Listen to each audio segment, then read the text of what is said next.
All right, it's 8:05. You're watching OTB AM. You're welcome back to the show. We've loads still to come. We are going to spend a little bit more time talking about the Leeds Leicester game last night. Adam Pope from the BBC was on commentary duty at it yesterday evening. Adam, good morning to you. Morning, guys. Are you feeling? We were debating here a little bit earlier. Are you feeling more or less positive after last night about Leeds' chances of staying up? I've got to say less because I thought it was a must-win game. And after the optimism I had about 4 games ago had dissipated completely, almost ahead of the game. And I'm a glass half full guy. You know, I follow in the back of 3 consecutive defeats, but much as Leicester would have felt they should have won the game, you know, ultimately Leeds have let it slip. And I definitely look at it as 2 points drop that last night. Obviously they're 1-0 up and the goal goes in the 80th minute, and both teams have chances after that, including having the ball in the back of the net to see it out. It felt to me watching the game last night that it was a pivotal 10 minutes, given the slide particularly that had been there from Leeds over the last 3 games, that hanging on for that last 10 minutes was almost crucial to their ability to stay up. Yeah, they had to make sure they didn't lose the game, because Leicester, probably about the hour mark, started to play something like, you know, the quality that they've got, particularly Maddison. And once Vardy came on, he just needed that one chance. And then after that, you thought there's only going to be one winner here, although Leeds had that amazing set of chances just towards the end. So, yeah, it was right that they stayed on. The problem was that the fans were like urgent to go forward and get the winner and were pleading for Wilfred Gnonto. And I heard something I'd never heard before, guys. Literally, the fans were singing, "Make a sub" to Javi Gracia. And I think one of the problems was they felt that it wasn't brave enough in the sense of the changes he made, either sort of from a forward position and also from a midfield that had started to run in treacle in the second half, having done really well in the first half. So that was a real frustration, and it just felt inevitable that Leicester, once they'd scored one, that they were going to score a second. So in that sense, I get what you're saying. You know, holding on for the last 10 minutes was vital. Losing that game last night, and although many feel that way anyway about the point, if they'd lost it last night, I think many felt it would be curtains. Some felt it already is. They've been that despondent lately, but clearly there's every chance they still can get out. What was Javi Gracia's logic, Adam, for not making that Gnonto substitution in particular? Like, I think I read somewhere he's talking about wanting options on the counter-attack, but clearly everyone in the stadium wanted those substitutions to be made. Yeah, they did, and he said he'd sort of almost run out of the amount of changes, obviously allowed to make 3, but that sort of doesn't explain why you don't play your most the star player at the moment. And he's been a surprise package, as everybody knows. He's been accelerated forward in not only in his purchase, but also in the way he's hit the Premier League. And although he was injured a little while ago, Javi said he's protected him a little bit. It doesn't seem to make sense that he doesn't, A, start him in the place of somebody like, say, Brendan Aronson, who was dropped last night, although Rodrigo played well, but B, not bring him on for a sustained period of time. He felt he'd made the changes that were there to sort of either keep hold of the game or to go on and win the game, you know, by more, which they didn't do. So it's difficult I can't get a straight answer really as to why he's not playing him. But what he refuses to say is that anybody is particularly special. What I mean by that is it doesn't mean that they don't have special qualities, but he's not making... Look, he's not bowing to public pressure just to play Willie Gnonto because everybody thinks that they're the manager and they know better and that he should play. But to be quite frank, it's absolutely baffling why he's not seeing more minutes, even if he isn't starting, because he is the guy. And particularly if he starts, he will grind a team down because of his effervescence and his ability to just keep running at defences. And, you know, you looked at the left back last night for Leicester, Victor Christensen, and you're thinking he was ripe for the taking there. And, you know, having Willie Gnonto run at him for 10, 15, 20 minutes could have made all the difference. But it feels like a real moment missed in the game to have added some go forward, if you like, for Leeds, just as they were beginning to sort of feel like they were going backwards. There's obviously something he's not sure of, Adam, like either in terms of the team and their ability to hold defensively, and he couldn't be faulted for that looking at the 3 games previously, or something about the player himself, which seems unlikely. But that's the stuff that he can't talk about publicly, particularly where they're at this stage of the season. Yeah, I think that's where people are feeling like, is there a problem here? But, you know, maybe we're overthinking this, and he's just taken an overcautious approach into the back end or into these few games where, you know, he felt that maybe not losing was particularly important. But I don't think bringing Gnonto on into one of the 4 positions was going to sort of, you know, disrupt them defensively. I'd say the problems were further back. I mean, McKennie and Rocker had poor games on Saturday at Fulham, McKennie particularly, and everybody was surprised that he was picked. I've got to say, last night he had a good first half. But second half, he was anonymous, and Rocker was struggling too. Rocker misses a great chance. They get that late on, but they were struggling. And that's where the problems have been. And that's where people felt the change should have been more so, if you like. Yes, people wanted Gnonto to start, but others thought maybe Forshaw would have been a good place to start as well. So, and then to not change it when there was the opportunity to change it seems to be a real mischance, certainly. So he's getting sort of pelters from a few sort of areas in terms of A, his selection, and B, the lack of changes and the right changes.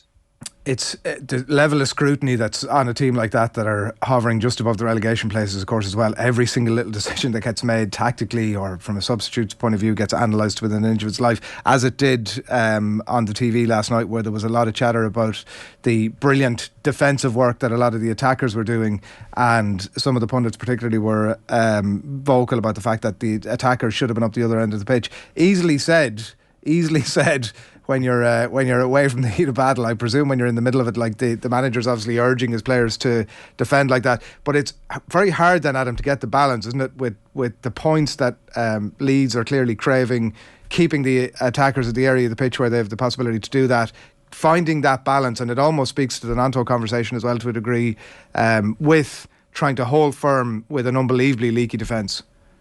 Yeah, that's a really good point. And balance is the word that Harry Gracia was using ahead of this game too, about trying to combine it with the aggression that's required. The thing is, I think Gnonto provides that for you. He'll do the dirty, hard yards coming back as well, to give those defensive duties, as we saw with Somerville, who I thought was also unlucky to be dropped. Sinistera scores a great goal, don't get me wrong, goes off injured. So they do have that. The aggression he's looking for was there. And I know what you're saying, because I think you're probably referring to Rodrigo here. He had a game where we literally thought he was going to take on the whole of Beeston and Hunslet. He was so aggressive. He set the tone. He dropped back. He played more as a sort of like, a hard tackling midfielder almost last night, as opposed to being right up there with Patrick Bamford. But his contribution was really telling, and it lasted for, over an hour. But he wasn't doing a role that you'd normally expect him to. But it was effective last night, you have to say. And it wasn't a game full of loads of chances either. You're not thinking, there's a ball that's gone in that Rodrigo should be in the end of. So in that sense, it almost worked. It was fine margins. But those defensive duties were done by players that you weren't expecting it, Rodrigo being one. But when the chances did come, oh my word. I mean, the Mark Rocker moment, a midfielder doesn't score that many goals, and he's only got one so far this season. Great chance. And Bamford, although he was trying to be absolved of responsibility at the end by the head coach saying that he would have been offside, it's still a horrible miss. Whether you're offside or not, you've got to hit the target there. So in many ways, the team functioned quite well, particularly in the first half. But in the second half, I felt they got a little bit overrun. And those sort of defensive qualities that you need to sort of keep Leicester at bay they were just running out of steam, to be honest. And it needed a change, particularly in the middle of the park. And it's a real opportunity missed. And suddenly you've got a situation, guys, where you've got fans away from home having a go at the board and the sporting director. You've now got more fans now having a go at Harry Gracia. There's a real, I'm not saying it's a majority, but there's a real swell of opinion amongst fans that maybe that his time is up already, which then leads you down the path of what do you do now at this late stage of the game. It's probably too late to make any changes like that, and just hope that he can rediscover, the sort of methods and the tactics that were required to get those early results that had them heading towards safety. The Patrick Bamford miss in particular, as you say, Adam, was just incredible, regardless of offside or not. But how do you explain that, the Bamford form or lack thereof? Because you see people online saying, he's just a changed player, he's not the player he once was, and then there's others saying he just needs a goal or two to kickstart him again and get him on a roll, and that striker's confidence and get it back. Where do you stand on Bamford and what's happened to him? Well, Patrick Bamford has been pretty much broken for, the best part of, 18 months with various injuries. I mean, all sorts. And people point back to, the hard yards in the Bielsa and the high intensity and the training in particular. And he had also, I mean, anything that could go wrong for Patrick Bamford has gone wrong. So to actually be back on the pitch playing and showing something like the fitness that we've seen before and his ability to occupy defences particularly, that seems to be returning. He did a lot of good work, winning free kicks, holding play up. Look, he has scored a few goals lately as well. But how do you explain that? I mean, yeah, as I say, regardless of whether he's onside or offside, you have to stick that between the posts. I mean, when I was sat on the ground, I'm still thinking that's in. Everybody was out of their seat. It didn't even hit the side netting. It was that poor of a finish. So I'm used to him missing chances. Even in the Championship, he missed a lot of chances. I wouldn't say any as simple as that. But he scored enough, obviously, to help get Leeds up. He now has 50 Leeds goals. He got 17 in the first season back in the Premier League when they finished ninth. So it's not like he's missing chance after chance after chance. It's just people will look back. If Leeds go down by a point or 2 points, they'll look back at that moment like they're doing and say, oh, wow, that was the chance that was missed, not to have won the game in a vital fixture like that. I stick with him because I don't think anybody else can do what he does, and that includes Rodrigo. Rodrigo's a finisher, but Bamford gets Leeds at the park, and that's why, for me, he has to play. I saw you were retweeting some stats last night from Johnny Cooper, who does some stats for Opta on the passing accuracy for Leeds last night. It was the second half of the season for them in terms of pass accuracy. You almost feel like that's nerves. Like when you get to a relegation battle and you get to a second half where you realise how important picking up 3 points as opposed to one is, the nerves can kick in. And Javi Gracia, as you mentioned, like he spoke about mentality during the week ahead of the game and how important that was. Do you feel that this Leeds squad in particular, Adam, have the mentality needed to stay in the Premier League? I think some of them have, and I think that's why you've had the clamour for like Liam Cooper to return, which he has. I think he's been really solid. There's a couple of mistakes last night, but he made some massive interventions at crucial times, particularly on Harvey Barnes early on in the game. I think Luke Ayling, although he's struggled a bit form lately, he's been exposed at times. I'm so glad to see him back because he gets it. He was in the Championship side that came up and the side that stayed up in the Premier League. So I think there are players with that mentality. I just think there's not enough there at the moment that fans can have an affinity with to think that they understand what it is to play for Leeds, and B, whether they really understand just how to cope with life in a Leeds shirt, which can be really heavy, particularly if things are turning against you. In terms of the fans support them unconditionally, they're there all the time. But when things are getting tense in the stadium, it's really hard for players. It really is. But last night, I think you made a really good point there. We were with Matt Kilgallen, former defender for Leeds. He knows what it's like to play in these sorts of atmospheres. It's amazing what pressure does to players. I don't know if you saw it, but Elon Mellier made a couple of brilliant saves, then skewed 2 kicks terribly. Mark Rocker literally fly hacking like a Sunday League player at a couple of balls too late on when it was 1-1. And it's incredible what that sort of pressure and the state of play in the league does to you with 10 minutes to go and you're locked, if you like, at 1-1.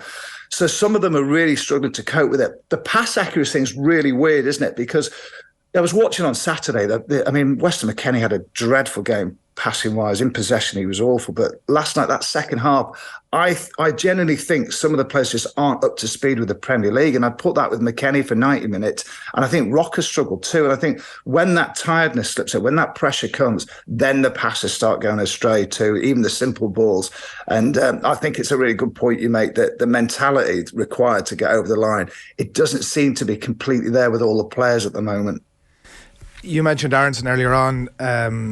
Ayling, Tyler Adams been linked with some of the bigger clubs. There are probably other players as well that I'm sure clubs around the Premier League and beyond are looking at and eyeing up, regardless of whether Leeds stay up or not. What's your sense, Adam, of and I appreciate that some of this will be dependent on which division they're playing in next season, but are we talking about a rebuild or what level? Well, if they went down, I think there's enough players to keep them certainly competitive at the top end of the Championship. You'd still get a tune from your Coopers, your Aylings, because I think they'd stay. But look, if they go down, people aren't wanting McKennie to be bought at this stage anyway. but he's on loan from Juventus, then that's not going to happen. I think Meslier would go. I do think he's going to be a Champions League and France's number one. You can see Bamford staying at this point because you don't see a Premier League future for some of these players beyond other than being at Leeds. But then, you're thinking, Adams would have to go, wouldn't he? And then you can go right through the team like that. You're thinking Sinisterra is not going to play in the Championship. Gnonto would be sold. So whether they want to rebuild or not, they would have to, wouldn't they? Clearly, because some of those players are too talented for the Championship, and it would be damaging for their career. If they stay up, they've got to build again too, because quite clearly this squad is not capable of evolving the club forward from anything other than a relegation battle. And that is not that wasn't the deal when Bielsa was sacked. It was the whole premise was that Jesse Marsh was going to come in, move the club forward and evolve it. And obviously now it's in another firefighting situation with a manager that wasn't even first, second, third or fourth choice. So the squad isn't there to move forward. So it does need a rebuild. Whatever way you look at it, it's either forced to rebuild in a different way to cope with the Championship life and come back into the Premier League, or to move them forward in the top flight. And at the moment, they're a lot of money away from doing that. And of course, a takeover, which is, it looks like the 49ers will be coming in sooner rather than later. Don't know what the situation is definitely if they go down at the Championship, guys. I think the price will be a lot less, clearly. But otherwise, you're looking at the thick end of a sort of 450 million, 500 million pound deal for them to take over the club, which we would imagine would be in the summer if they stay in the Premier League. But then you need the finances on top of that, clearly, to move the squad forward. And one of the big things as well is like the current regime, Director of Football Victor Orta is getting a lot of hammer for the signings that haven't worked and the mistakes that have come to light. The John Kevin Augustin farce, for example, for the transfer and the wages that they're going to have to pay on a 5-year deal. Jorginho Ruta, 36 million, sat on the bench. Doesn't look anywhere near a Premier League player at this point. And obviously some of the names I've already mentioned too that just aren't working at the moment. So it does need a rebuild. And there's a big feeling that this current regime has run its cycle. Adam, you mentioned the word discontent there a few minutes ago, and we see a lot of the discontent from Leeds fans on social media for sure, but that's a place where you're going to see that sort of thing anyway. What was it like in Ellen Road last night? Like, is it fervent? Is it as bad as we see on social media, or what's the atmosphere among the fans like it, match-going fans? Well, it was interesting because I think we were expecting it could turn toxic pretty quickly. What they did was, so when we got into the ground, I have to say, it didn't feel as nervy as I was expecting it to. And we're sat right in amongst the crowd in the John Charles Stand, the West Stand there. So you do feel it around you. Yeah, people were tense and they were, anxious, obviously, but it wasn't, so you didn't feel it was going to boil over. And that, I think, was because they set the tone in the first 5 minutes by going at Leicester pretty hard. There was a few challenges left in. Rodrigo was bumping players off the ball. And I think that really, really helped. They thought, right, Leeds are about this today. They're setting about Leicester and they're going to go for it. So that certainly stopped it from turning towards the board, which we were expecting, to be honest. We've seen it a few times already this season. The discontent really set into the second half when it was clear that Leicester were getting on top and the substitutes weren't being made, that everybody was trying to suggest. And then there were a few cries towards Victor Orta on the final whistle too, but it wasn't, it didn't boil over in the way that we expected it might have done yesterday because of the way that the game transpired from the off. But by the end of it, people are feeling, that's 2 points dropped. And to be quite frank, a lot of people think Leicester should have won the game too. Yeah, absolutely. Well, 5 games left for Leeds, starting with that trip to Bournemouth this coming Sunday at 2 o'clock. We'll keep track of how things pan out for Leeds over the next number of weeks. Adam, great stuff as always. Thanks a million. Pleasure, guys. Cheers. Great stuff. Adam Pope there, broadcaster with the BBC.